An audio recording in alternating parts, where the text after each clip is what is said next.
From the moment Carson stepped out of his car and felt the warm California breeze brush against him, he had a strange sensation, like something important was about to unfold, something life-altering. It wasn't the usual nervousness people feel before a blind date. It was heavier, almost like a quiet pull in his chest whispering, "Stay.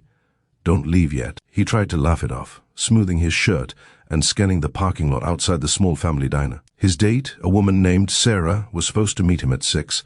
He'd arrived 10 minutes early. Now it was past, and the sinking feeling in his stomach deepened with every minute that ticked by. The sun dipped lower, shadows stretched, and cars came and went, but she never appeared. Just when he decided she wasn't coming, something caught his eye, a soft whimper, faint but trembling, drifting from behind the row of parked cars just ahead of him. If you believe in kindness, second chances, and stories that show the goodness still left in this world, please take a moment to like, comment, share, and subscribe. Your support keeps these real feeling stories alive. Carson hesitated at first, unsure if he imagined the sound, but then he saw a small pair of sneakers peeking from behind a dark SUV. Curious and concerned, he walked closer, and that's when he noticed her, Sarah, the woman who was supposed to be his date, standing partly concealed, shoulders trembling as she tried to hide her face. Beside her stood a little boy no older than 6. His hoodie hung loosely on his thin frame, and his small hands clutched his stomach, as if holding together the hunger that had been gnawing at him for too long. Sarah looked up only when she realized she'd been discovered, her eyes red and swollen, her breath shaky like someone standing in the aftermath of a storm. She hadn't run away from the date because she didn't want to be there. She had been hiding her fear, hiding her pain, hiding the fact that life had backed her into a corner so tight she didn't know how to step forward anymore. In that moment, everything inside Carson shifted. He had come expecting a simple evening, maybe a nice conversation, maybe a spark. Instead, what he found was a mother trying desperately to protect her child from embarrassment. She confessed, barely able to get the words out, that she had walked all the way from the motel where she and her son were staying because her car had broken down weeks earlier. She had agreed to the blind date, hoping maybe a little light-hearted evening might distract her from the mounting bills and the constant suffocating worry. But when she realized she didn't have enough money to buy her son dinner, much less her self-shame washed over her so strongly that she froze. She didn't want to walk inside the diner and pretend everything was fine. She didn't want to meet a nice man while feeling like her life was collapsing beneath her feet. So she hid, believing it was better to disappear than to be seen in such a vulnerable state. Carson listened without interruption, each word carving deeper into his heart. He glanced at the boy, whose tired eyes and pinched expression spoke louder than any hunger complaint ever could. Something protective rose within him, an instinct he didn't know he had. He wasn't a father, wasn't a social worker, wasn't anyone obligated to help. But compassion doesn't need qualification. It only needs willingness.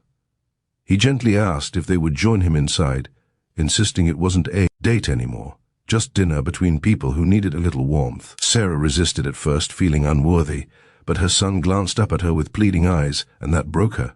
She nodded. Inside the diner, the warm lights and smell of fresh food wrapped around them like an overdue hug. Carson made sure the boy, whose name was Noah, ate until his small shoulders softened in relief. The mother barely touched her own plate, not because she wasn't hungry, but because watching her son eat peacefully was nourishment enough. Carson didn't try to flirt. He didn't judge. He simply sat with them, creating space where they could breathe.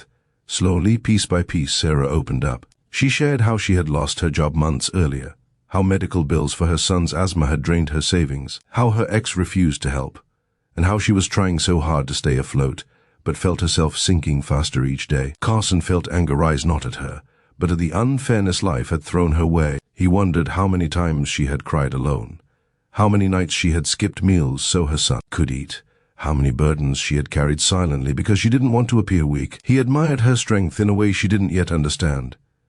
When he offered help, real help, not pity, she shook her head at first. Pride and pain often look the same.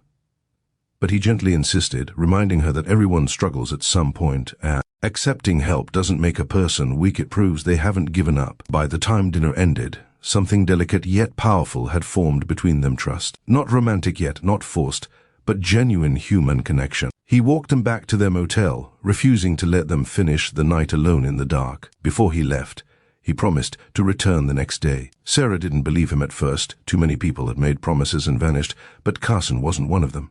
He returned, and then he returned again. Days turned into weeks, and slowly, gently, he became part of their world. He helped her find a job, helped get her car fixed, helped her breathe again. Not because he wanted credit, but because he truly cared. Many people talk about destiny like it's some grand, dramatic moment, but sometimes destiny is simply showing up for someone who expected you to leave. Over time, Sarah realized that the man she once hid from was becoming someone she couldn't imagine her life without.